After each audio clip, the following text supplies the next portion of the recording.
휴일은 어제 민주당이 단독으로 이상민 장관 해임 건의안을 강행 처리하면서 연말 전국이 꽁꽁 얼어붙고 있습니다. 두 분 모시고 정치권 소식을 자세하게 짚어보도록 하겠습니다. 윤희석 전 국민의힘 대변인 그리고 서영주 더불어민주당 상근 부대변인 나오셨습니다. 안녕하세요. 안녕하세요. 자, 어제 본회의에서 해임 건의안이 통과되면서 이 국민의힘 이태원 참사 국조특위위원들이 전원 사퇴를 했는데요. 여야의 입장을 들어보겠습니다. 이재명 대표에게 쏠린 관심을 돌리고 방탄하려는 오히려 이태원 참사의 진실 규명과 책임자 처벌을 방해하고 있는 거 아닙니까? 여야가 어렵사리 국정조사를 합의를 했어요. 책임자 처벌이 먼저 된다면 그렇다면 국정조사를 왜 해야 됩니까? 정치 도의적, 행정적 책임을 먼저 물어야한다는 우리 국민의 목소리가 압도적입니다. 해임 건의안 처리가 왜 대선 불복입니까? 국정 못한다는 것도 억지 주장입니다. 애초에 국정조사를 안 했으면 하는 막고 싶었던 그 속내가 계속 드러난 것 아니겠습니까?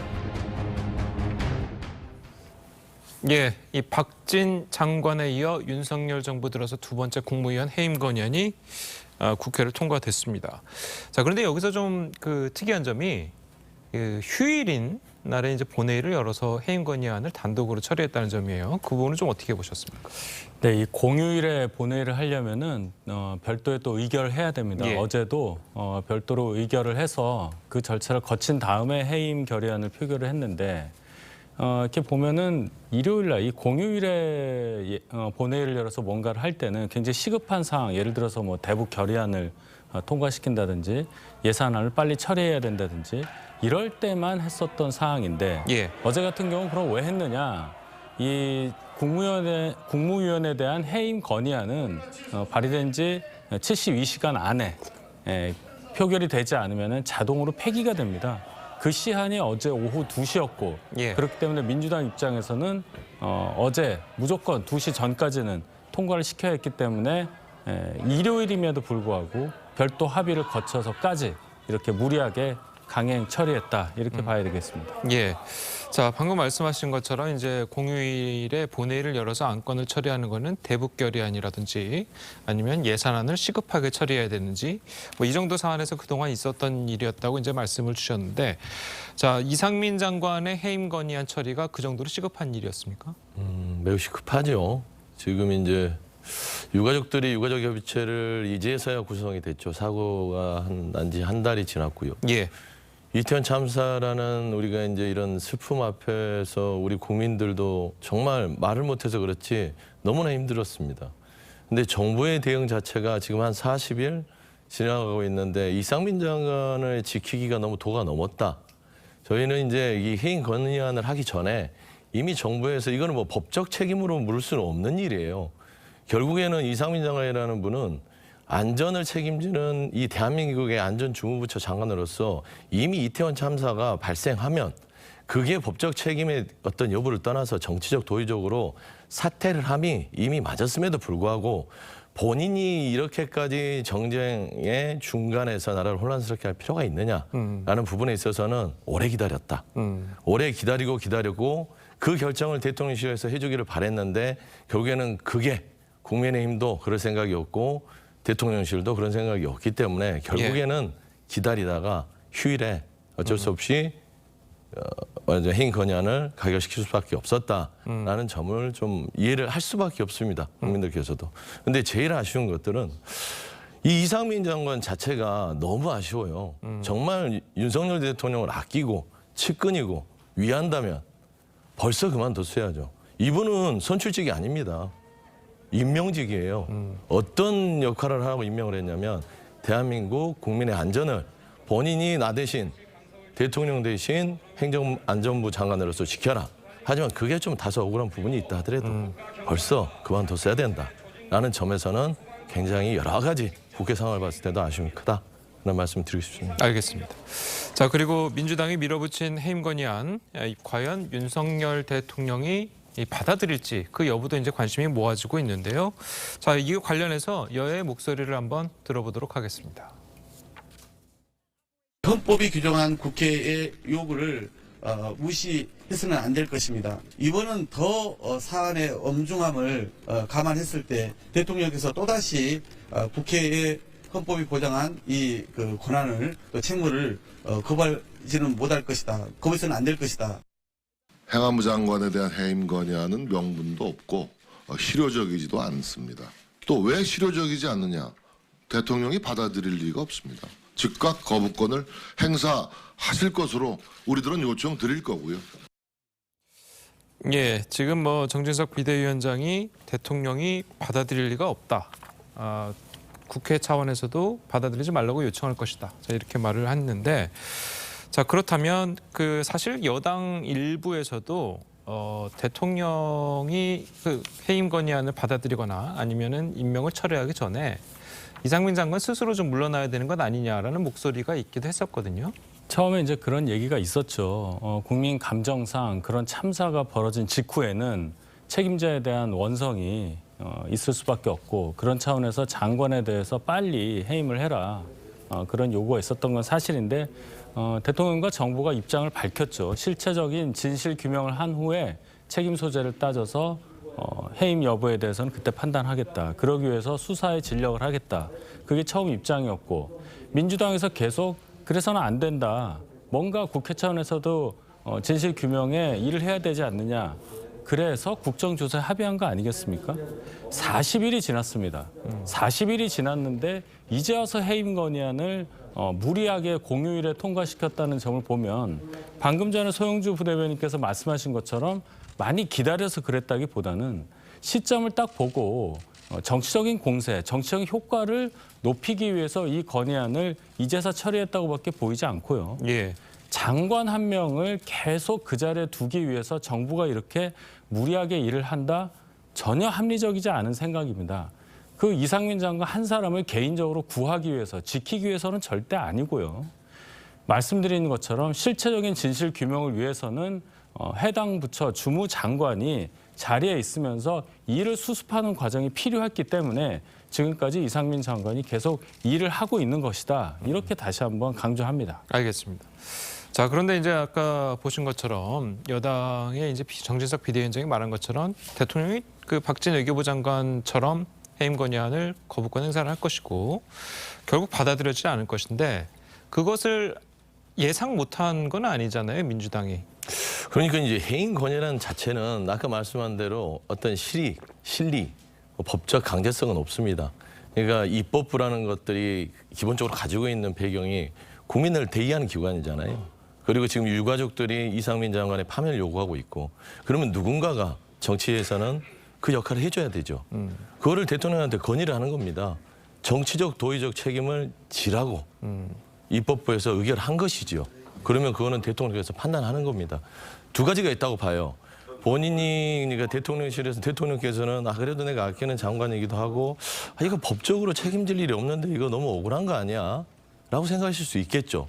하지만 유가족 측면에서는 이 생태 같은 158명의 자식들을 잃은 유가족들은 누구 하나는 국가에서 책임져야 되지 않겠냐라는 요구를 하는 거에 있어서 거부를 한다면, 결국에는 이상민 장관의 해임 건의안이 논의할 가치도 없다라고 대통령실에서 얘기를 했는데, 그러면 유가족들의 그 희생자를 가진 부모의 가슴에 대한 요구는 논의할 가치가 없나요? 저는 그 두 가지 측면에서 결단을 하셔야 되고, 그 부분에 대해서는 대통령실이 책임을 지시지 않을까라는 생각이 들지만, 개인적으로는 이상민 장관을 굳이, 어차피 저는 그렇습니다. 어떤 국정조사를 통해서 법적 책임을 질 수 있는 여러 가지 상황을 본 다음에 사퇴를 시킨다? 그게 수순이라고 생각하겠지만, 그거는 뭐냐면 이상민 장관은 폼나게 사퇴시켜주는 거예요. 뭔가를 다음에 넥스트를 위해서. 지금 불명예를 안고 사퇴를 시키는 것은 이상민 장관을 나중에 쓸 수가 없다라는 판단하에 버티기가 그 안에 있지 않냐라는 것이 있기 때문에, 설령 이상민 장관이 좀 억울한 부분이 있더라도 그래도 한나라의 국무위원으로서 책임을 진다면, 그리고 유가족의 158명의 그 부르짖음을 듣고 있다면 본인이 결단하는 것이 윤석열 대통령과 국민의힘 그리고 대한민국 전체를 위해서 유익하다라는 좀 말씀을 드리고 싶습니다. 예. 지금 뭐 조금 전에 이제 대통령께 이제 건의를 드리는 차원에서 이제 해임 건의안을 발의를 했다고 했는데, 그런데 이제 민주당에서는 해임 건의안이 이제 거부될 경우에 탄핵 소추까지 추진할 방침 아니겠습니까? 그 건의 드리는 차원이면 이게 과연 탄핵 소추안까지 할 필요가 있을까라고 의심을 갖는 사람들이 좀 있거든요. 이게 탄핵 소추한 부분들은 그렇게까지 가겠다는 요구를 하는 거라고 저는 봐요. 개인적으로는. 이제 당내 지도부의 결정은 모르겠지만 탄핵 소추가 차라리 실익이 없지요. 제가 봐서는. 왜냐하면 탄핵 소추를 통해서 어떤 방법으로 해서 올라갑니다. 그럼 헌재에서 탄핵 소추에 대한 걸 판단을 할 거 아닙니까? 그렇죠. 법적으로 탄핵 소추를 기각을 합니다. 그럼 결국 이상민 장관 자체가 법적으로 자유로워질 수가 있죠. 그런데 지금 이 문제는 이 나라를 책임지는 정치의 문제입니다. 법적인 문제가 아니에요. 그래서 참 이 윤석열 정부 들어서 좀 아쉬운 게 법대로 법에 저촉되지 않으면 좀 정치 도의적인 부분들은 무죄예요. 책임 없어. 근데 그게 아니거든요. 법적 부분이 있고 사람 사는 데서는 정치와 도의적인 부분이 있습니다. 이 두 가지가 공존할 때 이게 국정 운영이 아주 좀 자연스럽게 흘러가는 것인데 지금 아주 무미건조하게 법대로만 있습니다. 그래서 제 생각에는 탄핵 소추안이 해임 건의안보다는 훨씬 더 부담이 대통령실에는 없을 것이다. 라는 점에서는 좀 지도부에서 심각하게 고민해야 되지 않겠냐. 라는 개인적인 생각을 가지고 있습니다. 예, 알겠습니다. 자, 어쨌든 뭐 이렇게 되면서 예산안 처리도 난항을 겪게 됐습니다. 김진표 국회의장이 15일까지 여야가 합의하라고 했는데 입장차가 상당히 큰 상황입니다. 자, 이 해임 건의안 때문에 어쨌든 국정조사 특위에서 국민의힘 의원들이 이제 전원 사퇴 의사를 밝혔고, 자, 그렇게 되면서 이제 예산안도 이제 얼그러진 상황인데, 자, 이렇게 된 상황이면 애초에 처음부터 국정조사 합의를 하면 안 되는 것 아니었느냐라는 비판이 당내에서도 나오고 당 밖에서도 나오고 있는 상황이거든요. 민주당을 좀 많이 믿은 거죠. 국정조사에 합의를 할 당시에 민주당이 기본적으로 이상민 장관이 재임하고 있는 상태라는 전제를 깔고 국정조사를 한다고 다 그렇게 생각을 했었고, 국정조사 임박해서 이렇게 해임 건의안을 발의를 하고 처리까지 할 줄은 몰랐었다. 그랬기 때문에 민주당을 비난하는 차원에서 민주당과 이 국정조사 관련해서 합의를 했으면 안 됐다. 이런 이제 반응들이 나오는 거죠. 예산안 처리까지 연계하면서 국정조사를 받아줬던 그런 국민의힘 원내 지도 입장에서는 지금 이 상황에 대해서 참 국민들께 별 낯이 없는 거죠. 예산안 통과도 안 되고 또다시 정쟁으로 끌려가는 이 상황에 대해서 역시나 과반 의석을 갖고 있는 민주당 힘이 국회에선 절대적이다. 엄청난 이 무력감에 지금 쌓여 있는 그런 상황이라고 볼 수 있습니다. 예. 자, 그래서 아까도 이제 지적을 좀 하셨지만 결국은 이재명 대표 지키기를 위한 방탄용이다. 그러니까 다른 쪽으로 좀 이목을 돌리기 위한 뭐 그런 용이다. 자, 이런 비판도 있거든요. 그건 전혀 논리에도 안 맞고요. 앞뒤도 안 맞아요.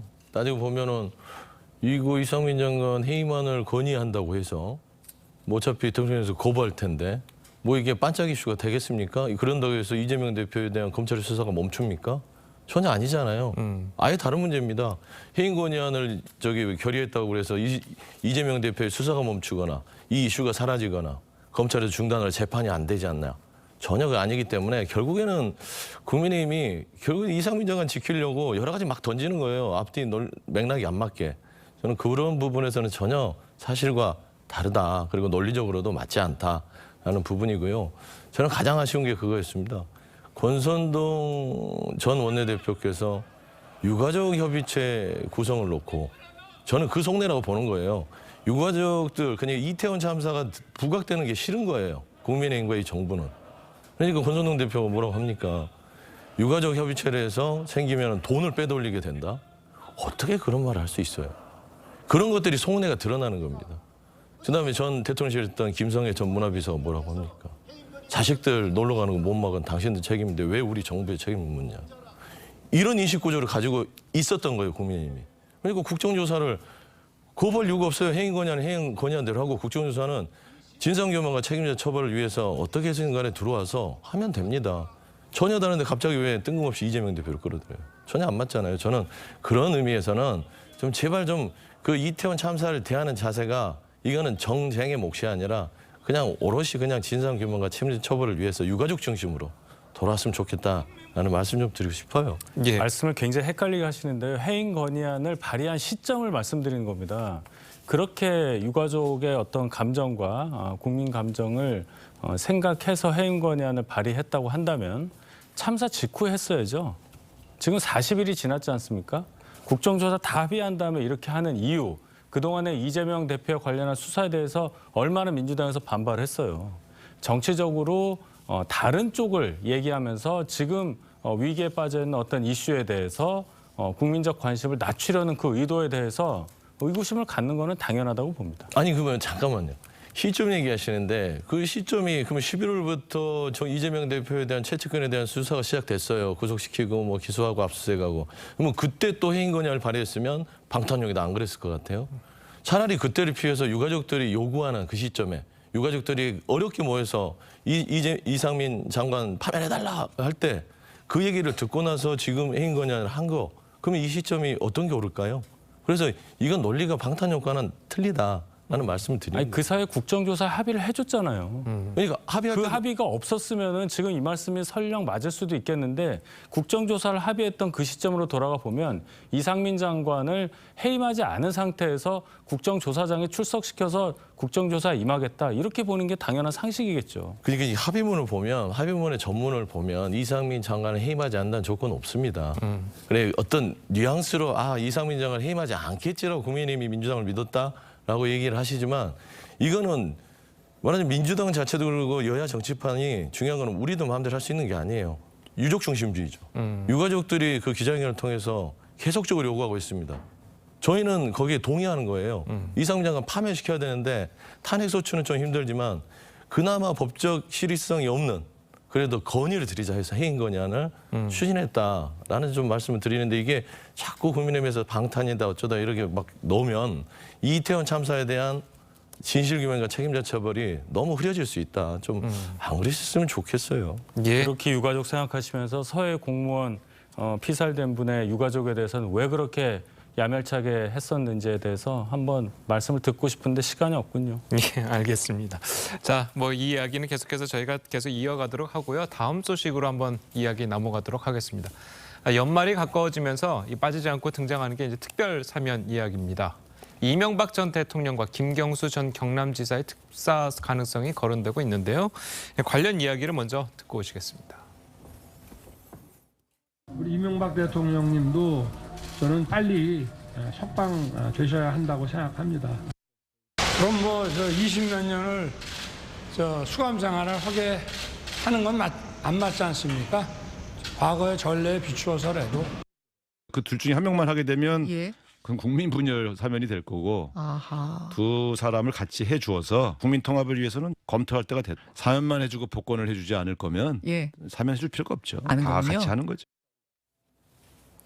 자, 이명박 전 대통령은 지난 6월에 형 집행 정지로 이제 풀려난 상태입니다. 이제 오는 28일 0시면은 이 만기가 되는데요. 자, 이 시점에 맞춰서 이 전 대통령을 사면할 가능성이 있다. 자, 이런 이야기도 나오고 있어요. 그렇습니다. 애초에 그 8.15 때 사면이 있을 때 고려가 좀 됐었는데 여러 가지 여건상 사면을 단행하기가 어려웠었고 지금 상황으로 볼 때는 과거의 여러 가지 사건으로 인해서 국민적인 분열상이 심각하다는 판단을 대통령실에서 하는 것으로 예. 이해합니다. 지금은 그 8.15 사면이 있을 시점보다는 어느 정도 국정 운영에 있어서 윤 대통령과 대통령실, 정부가 어느 정도 국민적으로 힘을 받은 상태이기 때문에 정치적인 결단이라고 볼 수 있는 사면에 대해서 국민적 동의가 어느 정도 있다고 판단을 하고 그런 차원에서 이명박 전 대통령에 대한 또 다른 분들에 대한 정치인들에 대한 사면이 고려되는 것으로 그렇게 이해합니다. 예. 자, 그러면 이명박 전 대통령이 만약에 사면이 되면 윤 대통령의 지지율이 좀 올라갈 수 있을까요? 어떻게 보십니까? 뭐 나름대로 이제 국민통합 차원에서는 뭐 이명박 전 대통령과 김경수 전 지사에 대한 사면이 이루어질 경우는 나름대로 지지율에는 마이너스는 아니고 플러스는 되겠죠. 예. 그러면 될 거라고 봐요. 근데 이제 그 사면을 함에 있어서 이게 정말로 국민통합에 저희는 있지만 행동은 그러지만 속살이 잘못되면 좀 안 된다고 보는 게 이명박 전 대통령은 따지고 보면은 좀 그 돈과 관련된 비리가 있어서 형량이 14년이 남은 상황이에요 지금. 그리고 사면을 해줍니다. 예. 김경수 지사는 내년 5월 정도면 나오게 돼 있어요. 얼마 남지 않았죠. 컴퓨터 업무 방해죄로 들어갔는데 이 형량을 두 개를 비교했을 때 저는 지금 김경수 전 지사에 대해서 사면 복권을 놓고 사면만 있다. 이런 부분들은 잘못하면 국민통합에 있어서 실익은 없다고 봐요. 하려면 김경수 전 지사는 한 5개월밖에 안 남았지만 사면과 복권을 동시에 추진해서 이명박 14년 이명박 전 대통령 14년 남은 형량과의 어떤 형평성을 맞춰줘야 되지 않냐. 그런데 이명박 전 대통령을 풀어주기 위해서 그냥 꿰맞추기식으로 그냥 사면만 해주는 형기도 5개월밖에 안 남은 전 지사에 대해서 이렇게 되면 이게 이제 사면에 대해서 이명박 전 대통령을 풀어주기 위한 하나의 뭐 좀 꼼수 사면이 아니냐 그럴 수 있거든요. 그래서 저는 대통령실이 조금 고민을 하시겠지만 뭐 대통령이 고민하시는 거죠. 가시겠죠. 고유의 권한이니까 김경수 전 지사에 대해서는 복권도 함께 논의가 돼야 국민통합 그리고 지지율이 더 올라가는데 큰 도움이 될 것이다. 라는 좀 말씀을 드립니다. 예. 자, 이 만약에 김경수 지사가 이 복권이 된다면 사면과 함께 복권이 된다면 지금 선거법이기 때문에 이제 피선거권이 제한되어 있지 않습니까? 그 피선거권 제한이 없어지는 거가 되는 거죠. 그렇습니다. 지금 그냥 사면만 되고 복권이 안 되면은 형이 끝나는 23년 5월 내년 5월부터 해서 5년 동안 피선거권이 제한이 되기 때문에 예. 24년에 있을 22대 총선 또 28년에 있을 23대 총선 거기까지 출마가 안 되는 상황이죠. 예. 그래서 이제 복권 얘기가 나오는데 이건 좀 다른 얘기입니다. 복권을 고려하지 않는 이유가 그 여론 조작이라고 하는 그 갖고 있는 그 김 전 지사의 어떤 그 혐의가 워낙에 좀 위중하기 때문에 복권하기가 좀 어렵다는 판단이긴 한데 만약에 복권이 될 경우 지금 복권이 될 경우에 민주당 내 사정도 생각해 볼 필요가 있어요. 지금 서영주 부대변인께서는 복권 돼야 된다고 말씀하시는데 민주당 내부에서는 아마 복권 되게 원하지 않는 분들도 많이 있을 거다. 이 정도만 얘기하겠습니다. 예. 자, 뭐 민주당 내부 사정은 뭐 그렇다 치고 예를 들어서 김경수 전 지사가 복권은 안 되고 만약 사면이 된다 그러면 당대표 선거에는 나갈 수 있는 건 아니겠습니까? 그러긴 하죠. 뭐 당대표 선거에 나갈 수 있고 정치적으로 뭐 어떤 뭐 공무에 관련된 선거법상의 어떤 선출직은 나갈 수는 없지만 뭐 당대표에 출마하거나 이런 거는 고려하지 않는 것 같아요. 근데 총체적으로 왜 복권 얘기를 하냐면 기본적으로 아까 뭐 말씀한 대로 여론 조작 부분이 뭐 죄질이 안 좋다고 하지만 억울한 측면이 많아요. 억울한 측면이 많기 때문에 이런 부분들은 복권의 사유가 충분히 되고 그러면 이명박 대통령은 그게 14년이나 남으셨고 아직도 그 죄질이 수백억을 그 권력을 이용해서 저기 돈을 이렇게 예. 부패를 했는데 거기에 비하면 복권 해줘야죠. 근데 이 복권 부분에 있어서는 대통령실이 진짜로 심각하게 고민해야 되는 것들은 우리 당내 상황과는 다른 문제입니다. 왜냐하면 하나의 정치인으로서 김경수 경남 전 지사가 정말로 그렇게 안 살아왔던 부분들이 있고 그리고 한 정치인을 이렇게 억울한 어떤 그 상대가 봤을 때는 컴퓨터 업무 방해가 별거 아닙니다. 댓글 그러니까 네이버, 네이트 이런 부분에 있어서 댓글들을 막 이렇게 개입하는 거를 컴퓨터 업무 방해죄라고 합니다. 예전에 이제 그 박근혜 전 대통령 시절에도 선거지기 전에 시발단이라는 게 있었죠. 그래서 막 무차별로 사람 모아놓고 막 댓글을 달고 하는 것들 그 여론 조작이라고 하는 것이죠. 그분들도 다 법적 책임. 법적 책임이 있는 것이죠. 그러니까 과도하게 된 부분이 있기 때문에 이거는 사면과 함께 복권이 이루어진 부분이 필요하다는 것들은 아마 대통령실도 고민하지 않을까 좀 생각이 들어요. 예, 알겠습니다. 자, 마지막으로 김의겸 의원 관련 소식을 잠깐 좀 짚어보도록 하겠습니다. 자, 그 김의겸 의원이 올해 정치 후원금 1억 5천만 원을 벌써 다 모았다고 그래요. 작년에 비해서는 거의 뭐 2배 가까운 수준의 이제 금액을 모았다고 하는데 지금 그 한동훈 장관과 각을 세우고 이 가짜 뉴스 논란이 오히려 자신의 후원자들에게는 득이 됐다라는 이제 평가가 나오고 있거든요.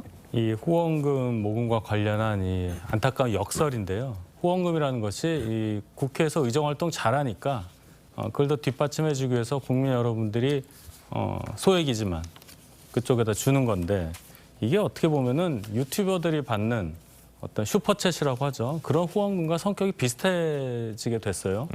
극렬 지지층은 열광을 하는 겁니다. 김의겸 의원에 대해서. 예. 그러니까 후원금이 답지를 해서 결국은 작년보다 훨씬 많이 이렇게 모아졌다는 건데 이게 이 슈퍼챗 정치를 해서는 안 되겠죠.